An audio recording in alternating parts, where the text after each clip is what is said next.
I'm more upset with Greg Biffle. He's the most unprofessional little scaredy cat I've ever seen in my life. He wouldn't even fight me like a man after. He needs a freaking whooping. I'm going to give it to him.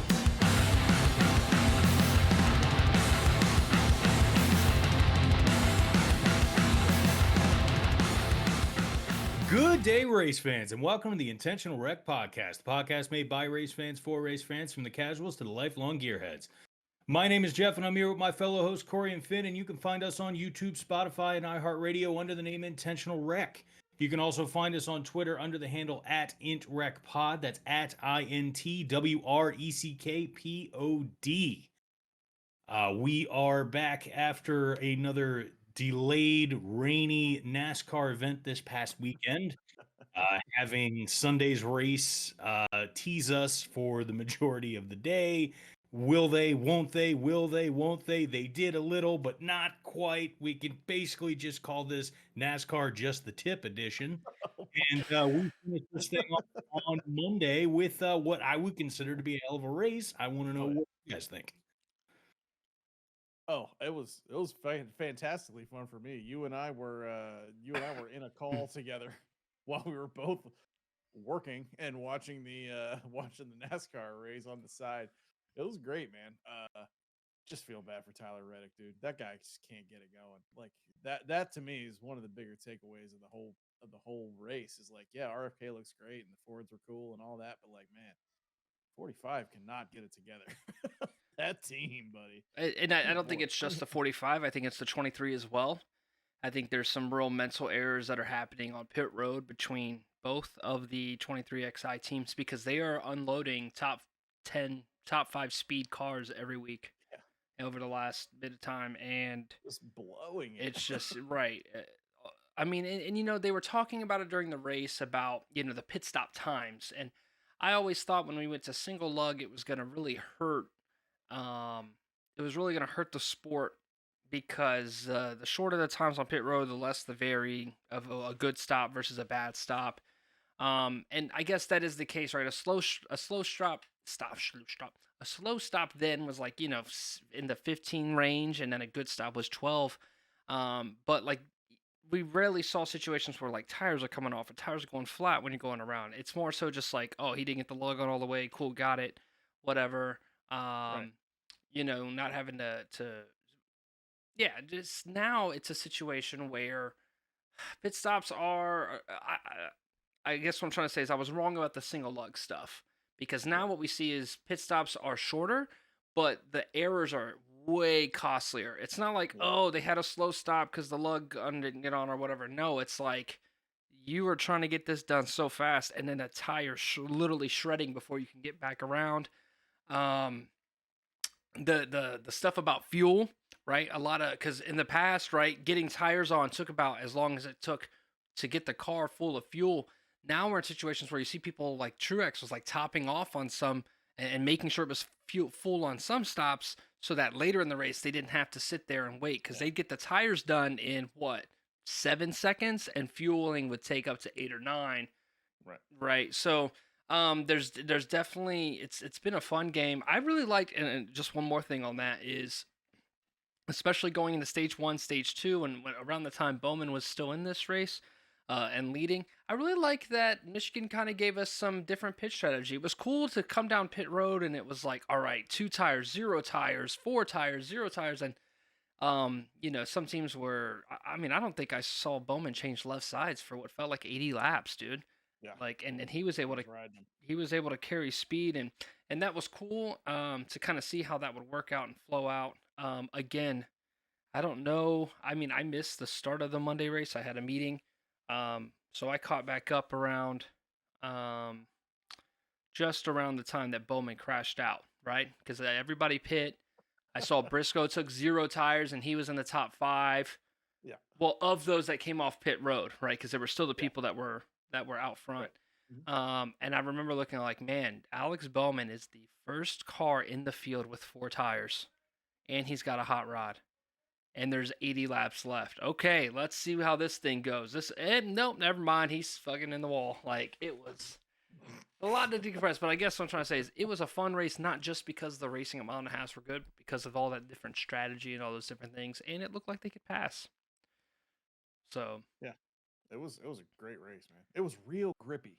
yeah, Like they feel like they had a lot of grip when they weren't blowing tires, and I think it was real fast. I love those super fast races. 202, 3 into turn one. That is bananas.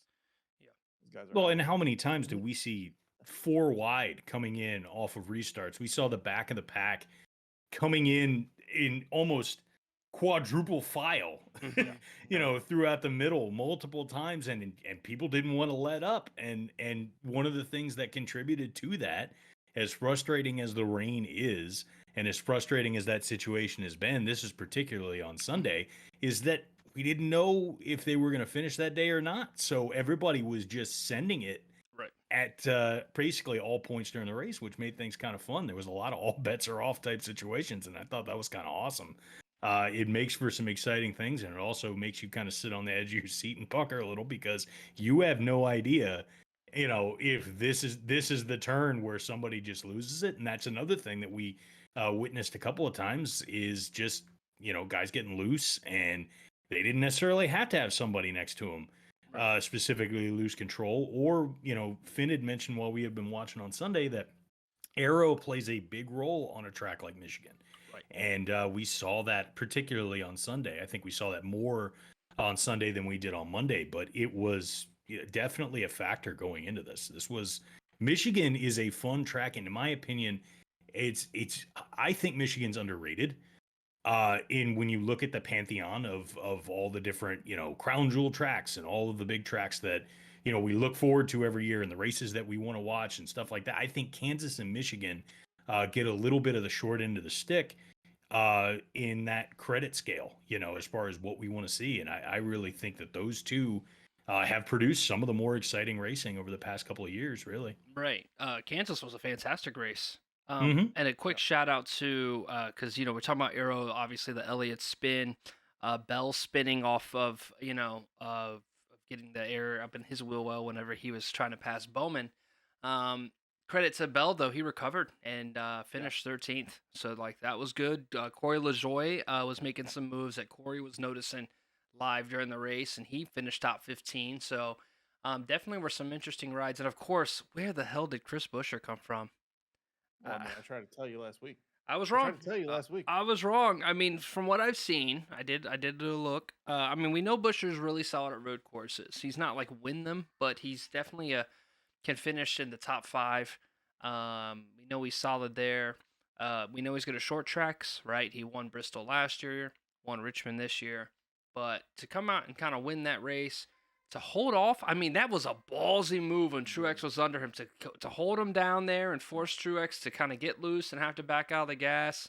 And then from the rest of that was just kind of maintaining ground, saving tire. Like, Corey, you know how hard that is when somebody's breathing down your throat to like not overdrive the car and kill tire. Like, oh man, he did a fantastic job. That to win those races on speed is the key thing that I think is really positive. Not flukes. Yeah. And that shootout was just, I mean, 2 cars going at it, and it wasn't like you saw Dover. The contest was Truex is way out in front, and Chastain's like trying to catch him through traffic, right? This was not that. This was there were 2 cars in the field that were way faster than everybody else, except for maybe Denny, who was in his little Or Tyler. medium layer of himself, right? But like these 2 guys are just way faster than everybody and just shooting it out for 25 laps of green flag racing. It was awesome, man. Dude. What a great finish.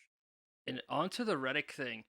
Obviously, they got really lucky because of that, but like, man, they came in and like even in the situation that Reddick got the tire on and it wasn't a mistake. He even with like the guy pausing for a second putting it on, like that, like Reddick went from about a half second behind Buescher when they came into pit road, and he sped up and got right up on his bumper into pit road. And then he came out, and he looked like he was almost 3 to 4 seconds ahead of Buescher. Like something happened on the Buescher stop because they were 5 seconds ahead of Truex when they came down pit road. when they pitted, they were 5 seconds ahead of third, if I recall. Because I remember going, because we watched Truex go through everybody, and then he hit third, and it just like hit a lull, and he was at 3.8. And then the next time I saw it was like 5.2, and I was like, damn, Tyler and fucking Busch are leaving, like leaving. And then so they both had really, really slow stops in crunch time, and Busch really just benefited off the fact that that Reddick kind of messed his up. They didn't kind of mess it up. They blew it. Yeah. That was bad. So I was watching with no volume. So what was the So, and here's to your point you were making earlier, Finn, about the one lug thing. That is the other side of the one lug conundrum, is when you got 5 lugs, if you get 4 of them in there, you're probably going to be fine. Right. But when you've got one, if you don't get that sucker just right, it's coming off. Right. And that's what happened. Which, he was basically driving without a wheel. The weight of the car was the only thing that kept that from becoming wheel flies off into the wall as they got up to speed, which, it was kind of miraculous that didn't end up happening considering the circumstances. Right. And I mean, just great racing. I'm just happy with it. A little note I saw on the interwebs, Roush Keselowski Fenway Racing has led more laps, I think, in RFK. I don't know if it was this year or combined between this year and last year, than they did in like all of like the 2010s or since 2014. Like they are turning on their head. You had said something like where's Keselowski? Listen, Keselowski doesn't have the win, but he's got all of the speed. He finished top 6 in this race. Yeah. He's fantastic at a bunch of tracks. They are, and they've talked about wanting to expand to a 3-car team.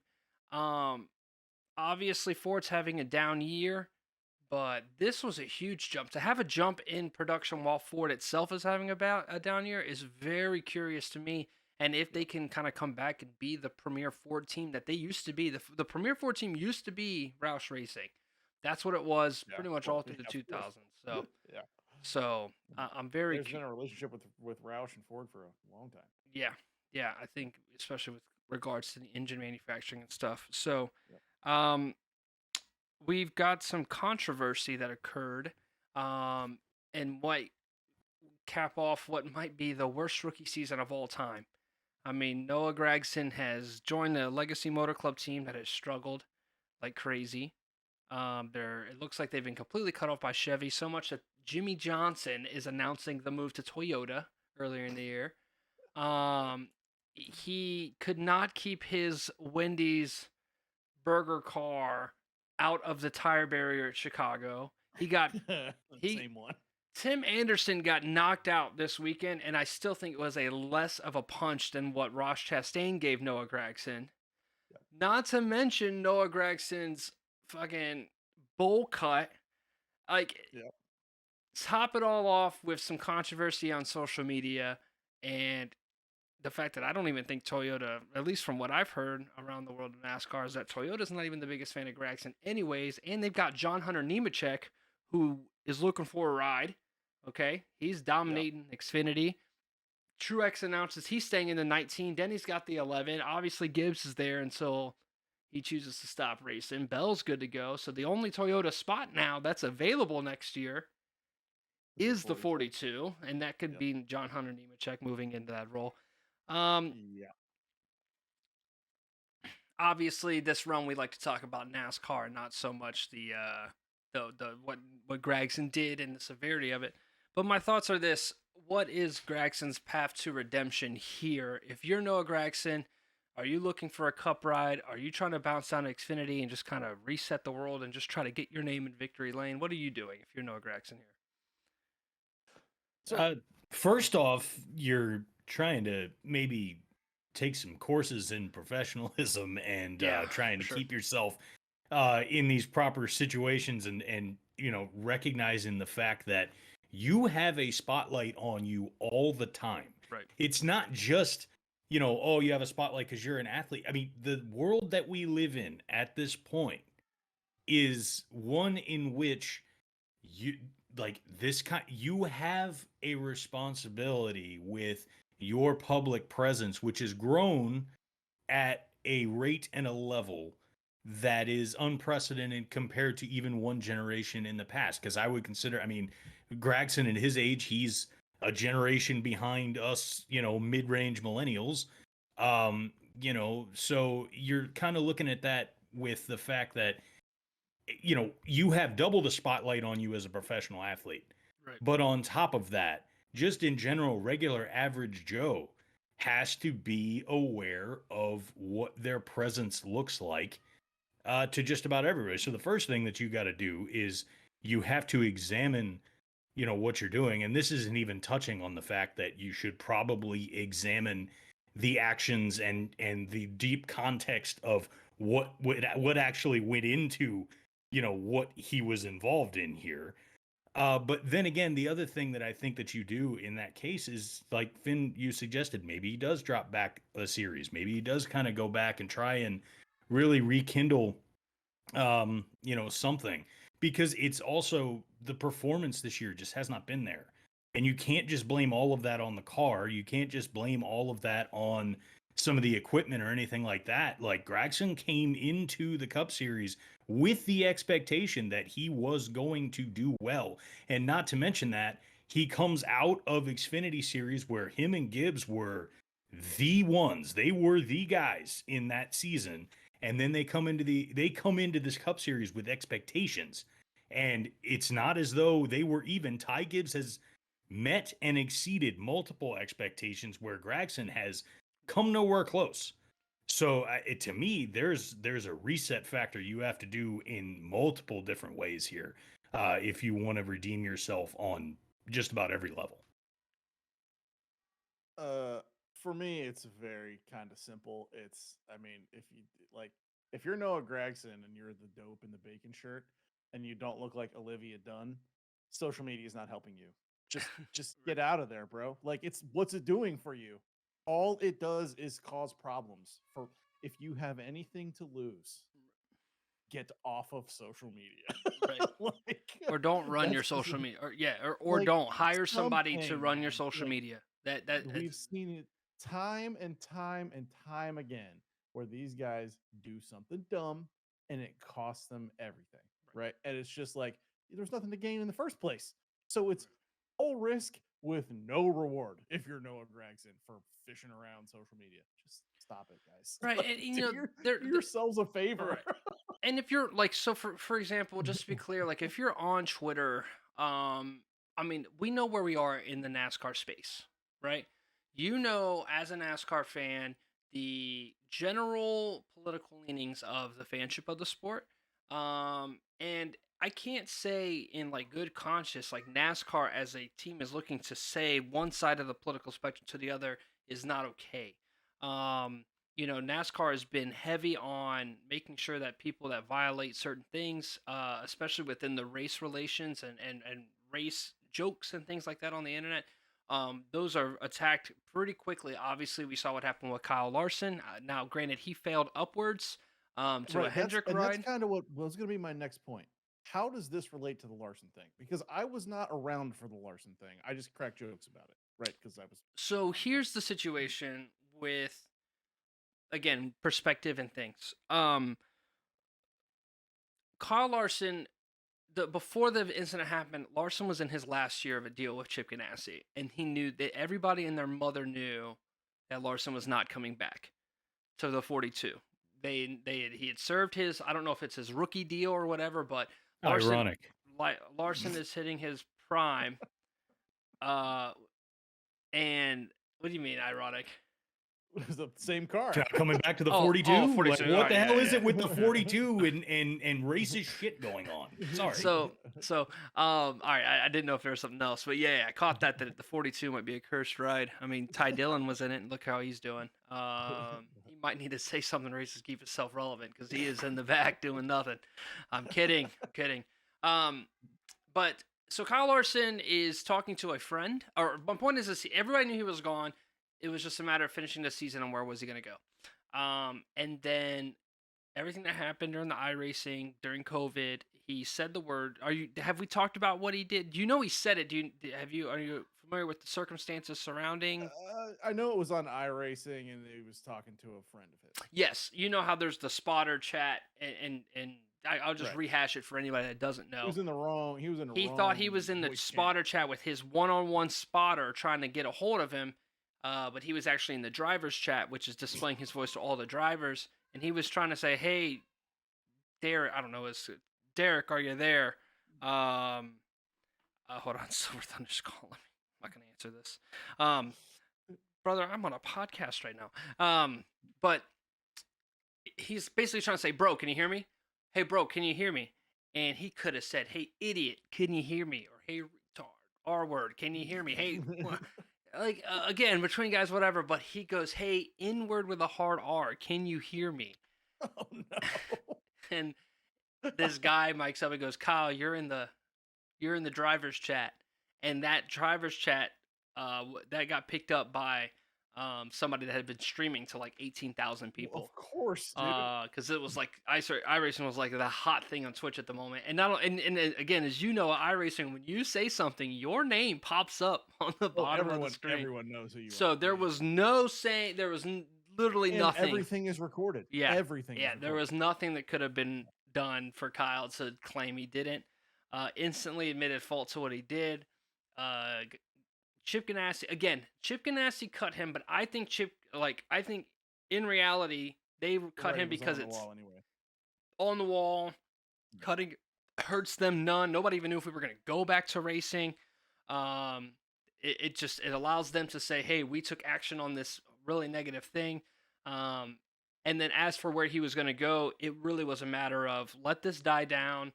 Kyle Larson, I mean, in the past hasn't had any issues in terms of his character and how he's treated people. It just sounds like he was a little too comfortable with his friends and in an area where he didn't think he was heard. And you know what? You are who you are in the dark is a phrase that was told to me, which is you are who you are when nobody's looking. Yes. Does that mean I think Kyle Larson's a racist person? No, but I think he had to do some self-searching and go, hey, the terminology I use with my friends is not acceptable, and I need to change that. And then we can go to my second favorite racist in NASCAR when Denny Hamlin tweeted out about Kyle Larson and Asian drivers. And he tweeted out a meme. That wasn't cool. But Denny apologized. He didn't lose his ride. He didn't say so. Where does this? I guess what I'm trying to say is, but Larson. Okay, so now we understand the two circumstances, right? Right. How do they relate to each other in terms of the type of prospect that they are or were at the time? Because I don't think anybody thinks that Noah Gragson is the same talent. Not even close. Right? No. Larson was widely Larson was winning 2 to 3 races a year in probably a B level car at best. Right. You know, everybody knew that Kyle Larson was hot shit. He was going to be the most sought out after. He was probably going to be the biggest contract. It was probably going to be like Junior whenever he goes somewhere and the sponsors are begging to come with him. Now, obviously that changed everything. But hey, HendrickCars.com picked him up, and guess what? HendrickCars.com has footed the bill and said, hey, we want to be on the car regardless of the sponsorship. So, no, Noah is in a completely different spot in that he's got so much to lose. He doesn't have Cup Series wins behind his back. He's not some high-level prospect. He does have money in the game, but he's not. I mean, he's not bringing not as much anymore. Right, he's not going to be bringing. And I don't know if I haven't heard of any sponsors dropping him because of it. And nor are we here to discuss whether or not what he deserves. Not going to stick around.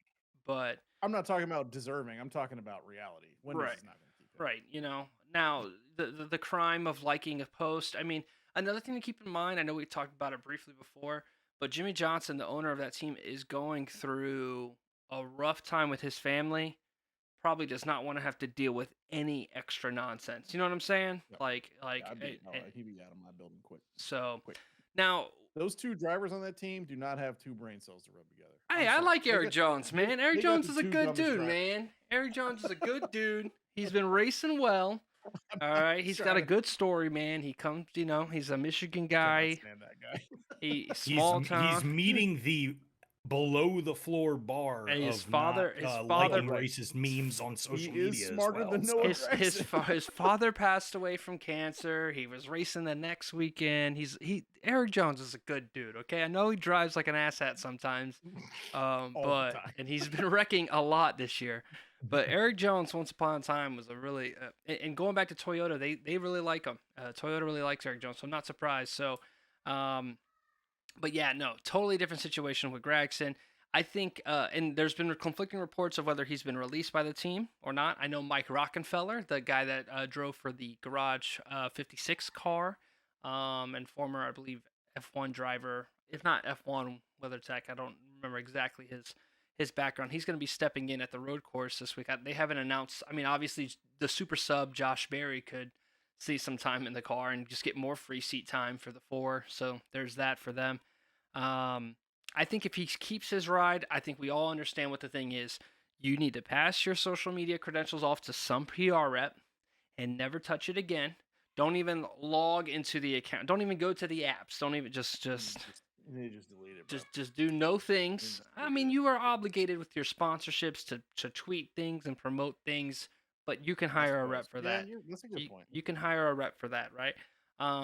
But if not, if they do make the chance to move on from him, I think there's enough people in at least the levels that know that he is a talented driver and he can make it work. But I don't see him in a Cup ride. So I think if unless Legacy Motor Club really kind of believes in him and believes that all is going to be good, he might have spoiled his chance at a really good Cup ride or the fast track to a Cup ride. He's still young, still plenty of time to recover from things. I don't want to speak negatively to his character. I don't know him, but I think he's learning really quick that don't like dumb shit on Instagram. Yep. So Play stupid games, win stupid prizes, that's the way. as they say.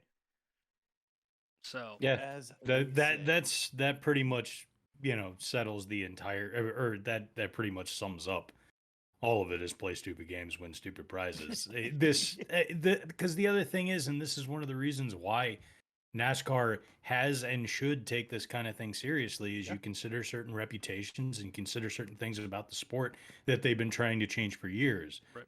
There is definitely there's definitely a story. There is definitely something to kind of bringing up those kind of things. There are stories to be written about what that culture is like behind the scenes. And some people have written about it, and there's aspects of that that's pretty ugly, that we're kind of hoping can elevate and get better and change. But it definitely takes a long time, and there's still a long way to go. But in this particular case, I can tell you one thing I think about on a regular basis with situations like this. Corey and I went to the same college, and one of the things that was emphasized, and this was, so Finn, this was back in ancient times for you, but this was back in the early 2000s when we were in college, and this was unheard of at the time. But they were teaching us at that particular time. They had people coming into classes to specifically go over what your public persona or professionalism things how they relate to you within your job market. Mhm. And I'm at this point now where, like, at the time I was kind of like, okay, a lot of this feels like common sense, but I couldn't be more thankful Absolutely. for that Oh, yeah. lesson back then than now. I mean, I'm thankful for it regularly, because this is a perfect instance of something like that. And they were talking about common sense things. They were like, don't make your email, be, super hot boy 4206969 when you're sending professional emails. Like, Right. like just basic dumb stuff like that. Making But sure there's just no talking about the making fact sure that there's no people see racist that. songs in your Make MySpace page. sure that you're exactly. If you're standing in a room with a microphone, assume someone can hear you. Yeah, exactly. And that's a great way to explain what this is, because if you are a professional athlete on social media, you are constantly standing in a room with a microphone and everybody hears you. So that does that. I think that pretty much wraps up that subject in and of itself. So Nice win, Chris Busher. yeah, and round out and last to that, my God, Go to the beginning of this year. If I told any of you guys that RFK Racing and Chris Buescher in particular would have more wins than Ross Chastain, Tyler Reddick, Joey Logano, Kevin Harvick, and any of those guys at this point during the year, Right. you'd have laughed me off the podcast. I'd have been kicked off on whatever week that was if that was the case. So it's crazy how things turn. But I think the next thing that we want to lead into is Corey won fantasy this week, so he gets victory lane. So we'll give him the floor to speak on whatever he'd like to right now. I don't really have much other than to say I went with the all Ford lineup, top to bottom. I believe I had Logano, Blaney, Harvick, Keselowski, and Chris Buescher, with my guy Briscoe on the bench in the garage, and well, he was a complete non-factor. I refuse to believe that there is not something to this manufacturers just win certain races thing. And I came to this conclusion after the Richmond spring race, in which the Toyotas dominated. And I can't get by it, man. I feel like these guys are juiced sometimes. I mean, You know what I'm saying? they do care. I will say that. Like, so Michigan has always been a race that they care a lot about because the OEMs tend to be from out there, right? Especially Ford. And the fact that it's obviously the Ford family is all from Right. Detroit region. Like the whole Ford operation is up there, right? right. It's like Toyota with I don't even know what that would be for Chevy. I mean, I would have assumed it was Detroit as well, but Right. but yeah, Charlotte's a big track because it's the home track for most of NASCAR. A lot of people are out there during that track, so Charlotte is always, and of course it's a crown jewel. So no, I would say, but yeah, after the crown jewels and after the important playoff tracks like Phoenix and stuff, I think you're right. Yeah, they do a lot of if your sponsor is sponsoring a race, right. you kind of give a shit about that race, you know. Yeah. Jimmy Like what we Johnson, heard about Lowe's, the and Trackhouse in Nashville. right. Right. Yep. Absolutely. Lowe's, Jimmy Johnson, when Charlotte used to be called Lowe's Motor Speedway, and he was in the Lowe's car. It seemed like, he won every fucking time there. But yeah, it was partially because Lowe's would always do big stuff, and it just just kind of gives them that extra motivation to do those things. Now, as for they juiced? 9 wins in a row. 9 wins in a row for Ford at Michigan. Yeah. 9. Yeah. That is not nothing. That is not an anomaly. Yeah. No. No, they definitely roll out the big dogs. I just did not expect it to be Buescher. So, well, I mean, also, I'll take my last moment of victory lane here to go. I was absolutely right about this. RFK is the premier Ford team right now. yeah, It's not close. They're They're faster than everybody else by far. Yep, they're looking good. The only Ford I think that's even in their realm right now. And I can't even say Ryan Blaney because something's always happening with Ryan Blaney. So yeah, I'm with you. Right now, back-to-back wins plus Keselowski looks good. Yeah. Look out. Yep, look out. So we got the playoff bubble. Let's talk about the three on the edge that are in. Brad Keselowski, Bubba Wallace, and Ty Gibbs. I feel like they have all been on the hot. I feel like Keselowski's looking good. Tell us about your thoughts on those guys. Yeah, I mean, just in general, Bubba and Ty have been running great. Toyota's been looking fantastic, on a pretty much weekly basis. Somebody from Toyota is, making their way into the top 5. Somebody is getting out there and leading some laps. Somebody is out there. And how many times, I'd be curious to see if you looked at the season thus far, I'd be shocked if there wasn't a Toyota within the top 5 in just about every race. And I know that may seem like not much, but when you only have 6 cars in the entire series compared to everybody else, that, as Corey says, that's not nothing. No. So that's something to keep in mind. But one of the things that's really been frustrating me is Bubba has gotten a good car now for multiple weeks in a row, and he's been driving the hell out of it. And then at some point later in the race, it feels like death, taxes, and a shitty pit stop for somebody on the 2311 team, where we just saw it with Reddick. Bubba has had a couple of slow starts towards the end of races, and it's cost them spots. And this is not the time that this isn't a time you can have that happen. You just cannot do that. Right now is when everybody needs to be tip top, because tenths of a second mean everything right now. And getting out there and getting those pit positions, especially with as many times this year that we've seen these long green flag runs, particularly through the first two stages, and not seeing these, cautions happening in the middle that aren't stage cautions. You have to make sure those green flag pit stops count, because you may not get that caution.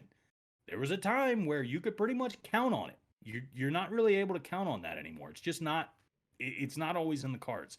So when you take those guys into consideration, in particular, it's been frustrating to see Bubba's pit crew let him down.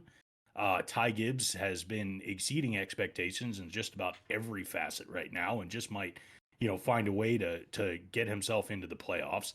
Yeah, and Brad Keselowski, I'll let Corey take that one, just, jumping on the Ford front. But Yeah, well, even before we get to that, and I said this to Jeff a couple days ago, it is absolutely bananas to me that even if he hadn't won the Daytona 500, Ricky Stenhouse is in the playoffs right now on points alone. That is wild to me. Like I feel like he's been nowhere to be found all season, and yet there he is, somehow 15th in points. But I've been calling for weeks now. Harvick in, Keselowski in, Bubba in. All three of those on points. That 16th spot to me has been the only one that was ever really up for grabs. I fully believe that Bubba has raced his way into the playoffs. Keselowski's 168 points over the cut line. Nobody is catching him in the next three races, even though he is a terrible road course driver. And honestly, one of my favorite things about watching road courses is watching how bad Brad Keselowski is at them, because hilarity tends to ensue when he, gets anywhere near anybody else. Right. Chase Elliott will not make the playoffs. He is not going to win any of the next three races. He has run his way out. Yeah, I mean, there is a path forward. Dude, there's not. I mean, not this There is a year. path. There's a gleam. There's a gleam, man. There's a gleam. Because if you take into consideration, now he will have to be flawless. If he's not going to win his way in, Chase will essentially have to basically top five each of these road course races and come out with a strong finish at Daytona to even stand a chance. He does not have the car lately. Hendrick does not have the speed right now for Elliott to be as far behind as he is, 55 points below the cut line as it sits right now, and go beat Gibbs, McDowell, Suarez, Allmendinger, and Cindric. I don't know what kind of road racer Alex Bowman is, but all of those guys are highly competent road course racers. And with what Chase Elliott did at Michigan, he must win in order to get in. I've been saying it. He's 55 below the cut line. He must win. He will not win. He's not in the right headspace. The car is not fast enough. Chase Elliott is not making the playoffs. But to that point, if he hits, if he were to hit that fifth place spot in both of these road course races and go and snag himself, 64, 65 points by doing something like that, or it's right around 70. If he were to able to do that, he's there. I'm not saying that I don't agree with you that he is likely out. I'm just putting some hope out there for the Elliott fans. So Ty Gibbs is on fire right now. His team is so good. He has the best pit crew in NASCAR by the numbers this year. It's like, if it was anybody other than those couple guys, okay, maybe, right? But it's just not there. He's not going to do that much better than all of those guys that have a 50-point advantage on him. Because while he is gaining points, so is Ty Gibbs. Like, if Ty Gibbs comes out and runs any lower than 10th this week at the Indy Road Course, I will be shocked. He is on absolute fire lately. Yeah, and Gibbs is a solid road course racer. Yes, dude. Like, it's just not there. What's going to make it benefit is that everybody here, all the way down. So Ty Gibbs has been a pretty solid road course racer, and he's hot. He's in a hot rod, first of all. He's in a Toyota, and they've been the fastest. McDowell's a solid road course racer, obviously on an underfunded car. Suarez, if he races in that car that won Sonoma and won Chicago, I don't know how their road course work, but that's a fast car. And Suarez has kind of picked it up a little bit lately. AJ Allmendinger has won Indy road course before. We know he can be quick there. Alex Bowman, unless it's Coda, he's pretty much been nothing on road courses. Cindric is a notorious road course racer, really solid. Now, I want to say this about Elliott, though. We say he's on it's just rhythm. That's all it is. They are really struggling with rhythm because he has 16 races, 8 of them were top 10s. He's finishing in the top 10. He's racing well, but the problem is he's racing like Alex Bowman races. He's not racing how Chase Elliott races. Obviously, if anybody of this group is going to get a win, Elliott can. But I'm with you. I don't think he points his way in because 3 of these guys ahead of him are going to be consistent enough to not let him point his way in over them. Yes. Which is what I've been saying for like 2 weeks. Right. But Between he Gibbs, sealed it McDowell, initially. Suarez, and Allmendinger, I think of those 4, 2 of them are at least going to be consistent enough across the 2 road course races. Not to keep in mind that they have a bunch of ringers here that are going to cause problems, especially if they're as quick as they were last time. Let's go over them. I do have a list of the ringers. I mean, this might be the most stacked field. You've got Andy Lally, who's going to be racing. I think he's in the 15 for Rick Ware, which, Rick Ware isn't that good, but Andy Lally himself has won, I think they said 5 24 hours at Daytona. The 24 hours Daytona. Obviously, the man, the myth, the legend, SVG, who won his first and only NASCAR start at Chicago, he's back in the Project 91 car. Kamui Kobayashi is driving for the 23XI. When I tell you, one of the most disgusting drivers in racing, he holds straight up qualifying records. Wait. So he is going to be a problem if he can figure out these cars quickly.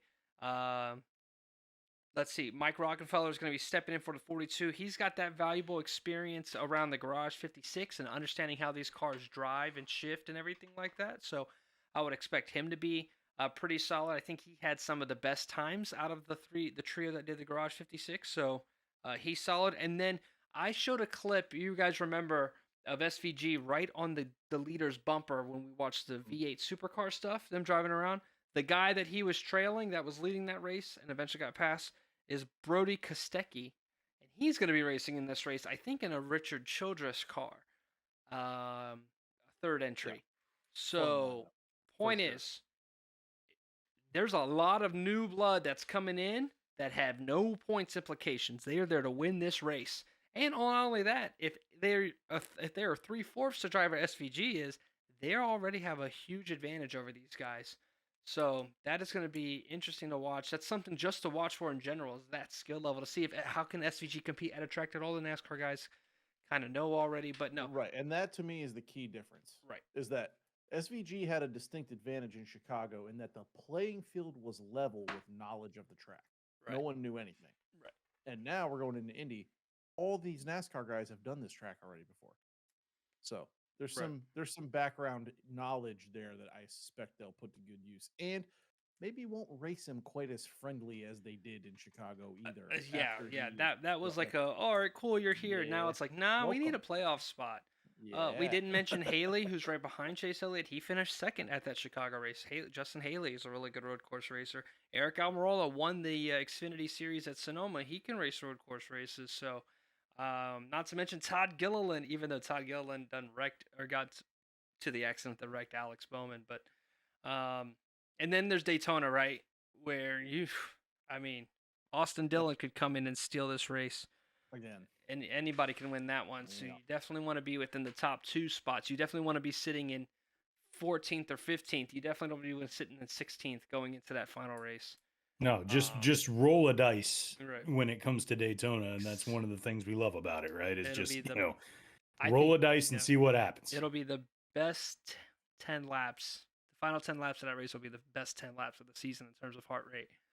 Because it's just all the cards are on the table. What's going to happen? I anticipate there to be like 20 cautions. It'll be ridiculous. But I can't wait for this week, man. I'm not usually the road course guy, but I get steamed up for the ringers. Right. Oh, yeah. And the fact that they all have cameras. I'm gonna have a ringer my thing, you're gonna have the race stream up. I'm gonna have the ringer stream up, Ringer cam. ringer cam, and we're just gonna watch how the ringers are doing all day and keep up to date. Now, while Indy has been at the road course recently, they are doing a tire test at the Oval. Briscoe, Bowman, and Gibbs are going to be doing the tire test at Indy Oval. That doesn't mean necessarily that Indy Oval's coming back, but exactly. Bringing it on back. Let's see, because these cars racing at Indy are fun. You want to talk about speed into the corner? That's Pocono straightaway level stuff. I love Indy. Right. It's like the front stretch at Pocono into turn 1, but like always. So it's gonna be 4 of them. Yeah.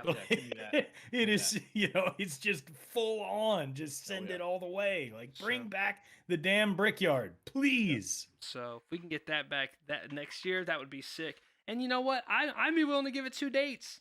If we don't have a race for Bristol Dirt, let's go to Indy then. Do the road course. Think about this too. This is something that gets me with that is like, say you bring back the Brickyard, right? And you bring it back in the way that you're drawing in more global talent from folks from the IMSA series. You're bringing in some F1 interest. You're bringing in drivers that are coming in and doing 1 or 2 offs in, some of these road races and stuff like that. I think it would be awesome to tie in heavier with IndyCar. You get a Joseph Newgarden out there in a Cup car to run Indy. Get Kyle Kirkwood out there to go take a crack in a Cup Series car out there on the actual Brickyard track. Like hell yeah, sign me up. That sounds awesome. If the car get some of these guys that know that track like the back of their hand and put them out there in a Cup car and put them in some contact and see what happens. It should be great. To say nothing of the fact that Roger Penske owns the track. Right. So it's not like they have to fight to get access to the track. They can do pretty much whatever they want in this area. This one's a no-brainer for me as a newer fan. It's like, why are we not doing this? Because of the worst race of all time. I get the background. They screwed up the car didn't match the track there for a while. Right. We fixed this car. They're doing tests and changing crap constantly. They can figure this out. These are the best automobile engineers in the world. What are we doing here? Get back on the Brickyard. Stop it. Get this tire test figured out and give Chase Briscoe his home race. Well, those are top of the list. Like I want NASCAR to do 2 things that I think would be just generally cool that feel like it's just silly that they're not. Top of that list is bring back the Brickyard, and on the second, I've said it before here, I would love to see the Detroit street race go from IndyCar to NASCAR as well and get them out there and do that. I mean, we've seen, you look at what the crowd should have been in Michigan. You look at the ties, you look at the sponsors, you look at all the parts that just seem to make sense about running in the state of Michigan and the city of Detroit. It just, I don't know. We saw how successful Chicago was. That just feels like a definite should do type of situation to me. But I mean, maybe I'm crazy on that. But bring back the Brickyard, get some Indy tie-ins. Those all feel like a solid move as far as that's concerned. So I think what I want to do next is I want to go into our predictions. Do we have time? Do you want me to do some fast facts before we roll into that, or we just want to skip it over? I think we got time. We're good on time. It definitely was a shorter episode. Yeah, I always want the fast facts, brother. So give the fast facts about the Indy Road Course. All right, so I've got fast facts on Indy Road Course. Let's see how many times we can say that in one successive minute or so. This track opened in 1909. It is a 2.4 mile track in its road course iteration. It's 2.5 miles, as most people know, in an oval configuration. It is raced by, and has been raced by, basically everybody under the sun, because it's one of the most notable tracks in auto racing between motorcycles, IndyCar, and just the sport itself. It is foundational.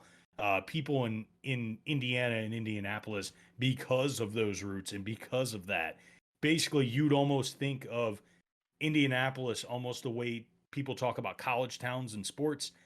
It's auto racing out there, and it's just awesome. It's so much of the roots of everything that is auto racing that makes it cool. There are 14 turns on the road course in its current iteration. The capacity has 257,000 fixed seats and can hold 400,000 people just in general. Yeah. Holy shit. I mean, I go to the combine. Just to interrupt you, I go to the combine every year, the last couple of years, and when you fly over, it is, dude. You're looking at it and you just think it's got to end, right? Nope, that's more. Oh, that land or that area over there, that's not the. Nope, that's the track. It is insanely massive, and because of its stature as a more of a rounded rectangle versus an oval. Yeah, no, I mean, insanely. It's big. a map maker. Yeah. It's and one of my favorite things that we see every year is whenever we come up to the Indy 500 or whenever NASCAR races there, there's always the images of how many stadiums fit inside of Indianapolis Motor Speedway.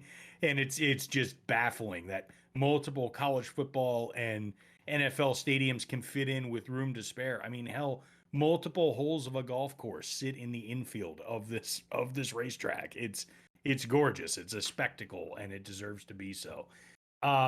The other one I wanted to get to, and this is interesting based on some of our recent conversation, the fastest lap in a Cup Series car on the Indy road course as it stands right now. I want you guys to guess on this one because I don't think that you'll be able to do it because I think this is fun. But both of you guys, I want you to take a guess on who has the fastest lap at the Indy road course.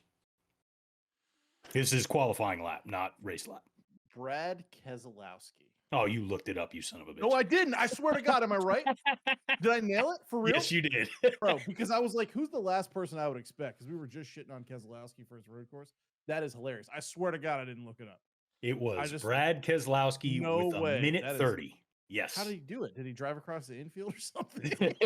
You know what? Once upon a time, I mean, what we widely consider the greatest road course finish in NASCAR history involves a battle for the lead with Brad Keselowski. Really? Yeah. Oh no. I mean, we'll have to throw it on sometime. Well, you know what? Next week is Watkins Glen, so we will revisit History Lane, and we will watch that race for History Lane. For Watkins Glen. It'll be the greatest road course ringer versus Kyle Busch versus Brad Keselowski for what we all consider some of the best racing in NASCAR history. We didn't appreciate road courses as much as we do now back then, especially since we only saw them twice, and one of them was Sonoma, which is really hard to pass.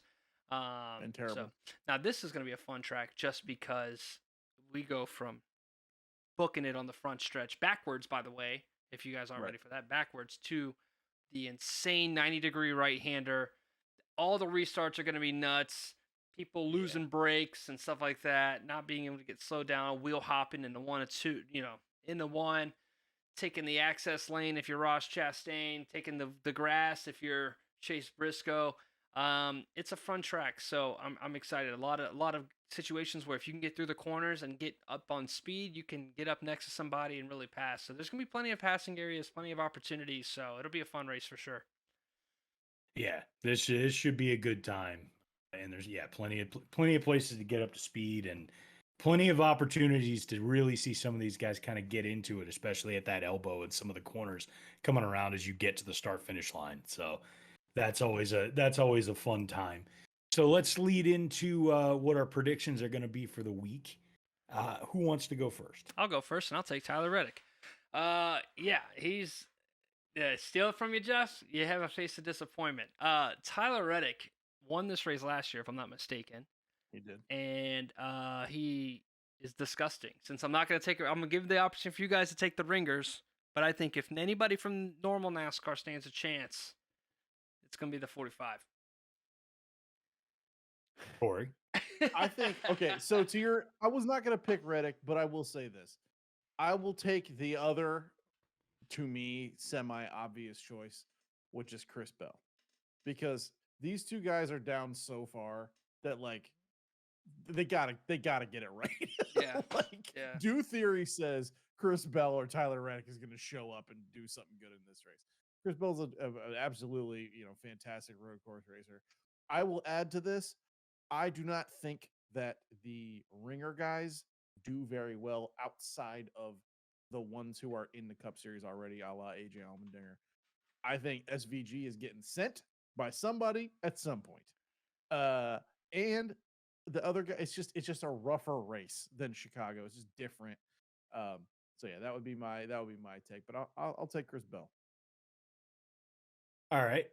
After thinking about this for a very long time, aka the last minute and a half since Finn picked Tyler Reddick, I think I want to go with something here that maybe I can just manifest some chaos, and just put it out into the universe. I want to pick Ty Gibbs on this one. Ooh, good pick. I want to see out of the Toyotas that could show up on this one. We know that Bell and Reddick would seem to be the more obvious picks. I think it would make things a lot of fun and really shake things up if all of a sudden now Ty Gibbs gets pulled out of the must point in type of scenario and right off the edge of the bubble. And then you kind of shift those names around a little bit and you force people to put up or shut up down there towards the end. Plus, doesn't hurt me to see another Toyota get into the playoffs. So I'm putting it out there into the ether. I'm picking Ty Gibbs on this one. Cool. I like that. All of us Toyota fans. I can't. Right. So we all three picked Young Bucks from Toyota. Out of the other three Toyota drivers, who finishes higher, Truex, Denny, or Bubba? Probably Denny. Yeah. I think Denny's kind of new one. Just on experience alone. Yeah. Truex in that conversation. Truex is obviously the hottest driver in NASCAR right now. I mean, the dude is finishing almost first or second every week, it feels like. But I think Martin Truex, I honestly think that Martin Truex absolutely changed his mind on retirement within the last month. Like that has to be the case, he's right? Damn, I got fast cars now. Dude, like he had to, right? Like if we were talking about this in April or even coming in through the springtime, right. Like he was probably like really thinking about going out and spending his days out fishing and doing Martin Truex things in a retirement capacity. And within this last month, he's going, damn.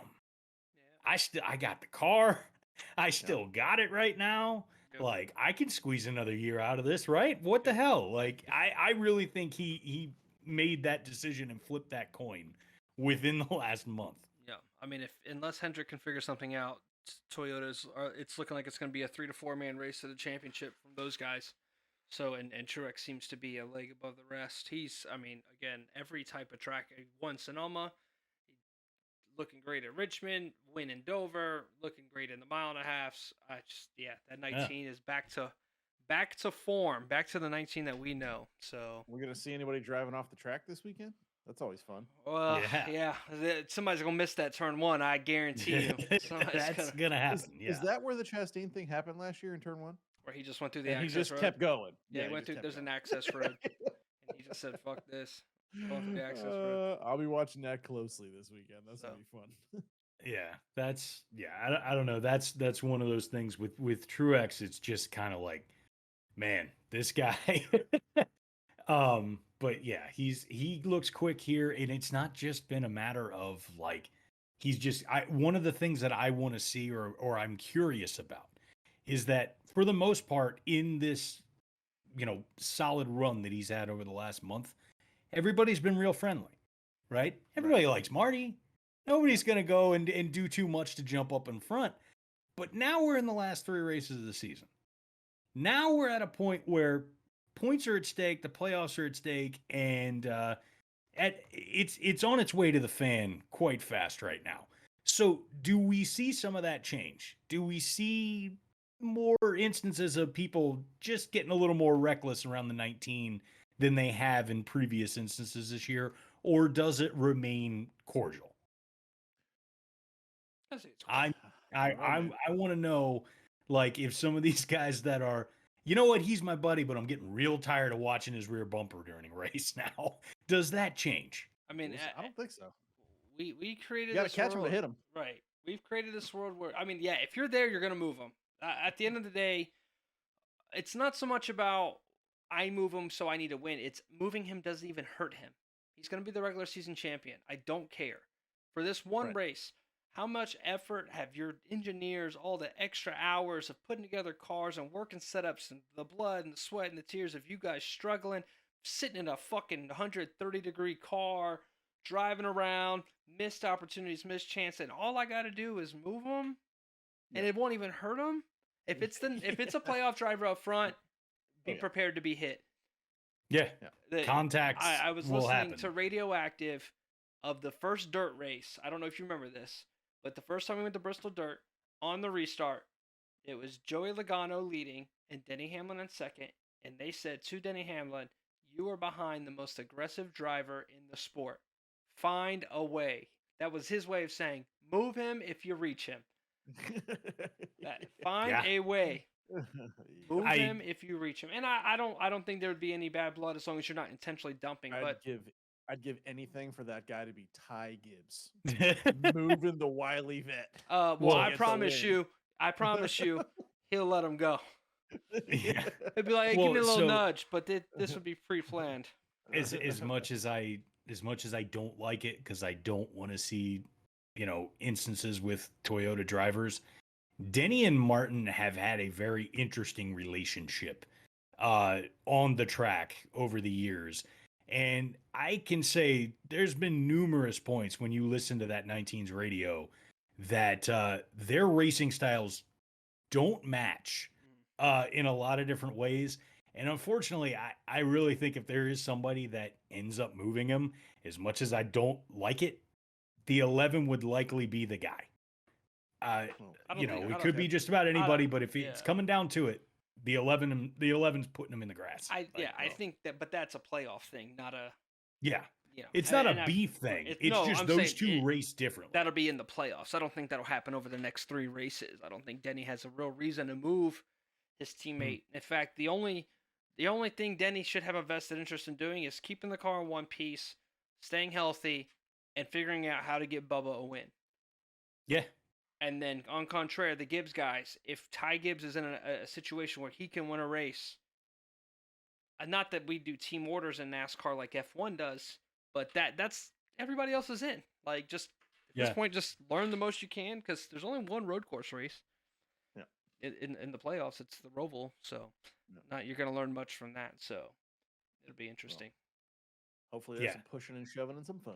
Oh yeah, I think we'll see team racing more than we have throughout the rest of the season coming into these last 3. I think that's a great point, Finn. But with that being the case, I think it's about time that we close this one out. So everybody, please make sure you check us out on YouTube, Spotify, and iHeartRadio under the name Intentional Wreck. Like, share, subscribe, tell your friends, put our name out there, please. Find us on Twitter at intwreckpod. That's at INTWRECKPOD. Find us, follow us, chat with us. Let's talk racing. And happy racing and enjoy Sunday, everybody.